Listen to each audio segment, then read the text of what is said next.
ክርስቲያን ሁን። ፋሽን ከፈለክ አስቀድስ፣ ጹም፣ ጸልይ፣ ተዋት፣ አትጣበቅባት። እስከ መቼ ነው ስለ ሜሲ ያወራ ክርስቶስን የምትረሳው? እስከ መቼ ነው ስለ ኳስ ብዙ ሰዓት እያሳለፍ ቅዳሴን ጀርባን የምትሰጠው? መስዋዕቱን የምትተው? ኑረው፣ ተግብረው፣ ቀስ በቀስ ትበቃለህ። እያየን ታርጋለህ። ክርስቲያኑን ይህን ዓለም ታሸንፋለህ። ተሸንፈዋል፣ በእውነት ተሸንፈዋል።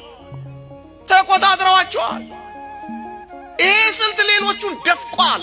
እኔንም አንተንም እንዳይደፍቅ አሁን በርታና ተነስ። ሁለተኛው ዱርኬም ይባላል። ጥንታውያን አማልክት አርጅተዋል ወይም አልፎባቸዋል። ከዘመናዊው ዓለም አማልክት ጋር ሊወዳደሩ አይችሉም። ዘመናዊ ማህበረሰብ የራሱን አማልክት ይፈጥራል ይላል። አርጅቶባቸዋል። እንዲያረጅብህ ነው የምትፈልገው። ሁሉ ጊዜ አዲስ መሆን አትፈልግም። ሁሌ መቅደስ ተከፍቶ ሙጃ በቅሎበት ሳይሆን ዕጣን የሚሸት ቤት አትፈልግም። ሁሌ ቅዳሴ መስማት አትፈልግም። ሁሌ መቁረብ አትፈልግም። ሁሌ መጸለይ አትፈልግም። ሁሌ ወጣትነትን ለእግዚአብሔር መገበር አትፈልግም። ፑል ከምትወረወር እዚህ አትወረወርም። መንገድ ላይ ከምትነጠፍ እዚህ እየሰገድክ አትነጠፍ። የሚበልጠው ዓለም ነው። በእውነት ይሄ የሚበልጥ ዓለም ነው። ከሶሎሞን የሚበልጥ ከዚህ አለ። ከጥበበኞች የሚበልጥ ከዚህ አለ። በምን ቃላትን እንገራችሁ? ተወዳዳሪ፣ ተፎካካሪ፣ ተነጻጻሪ የሌለው ዓለም ከፈለጋችሁ እዚህ ውስጥ አለላችሁ።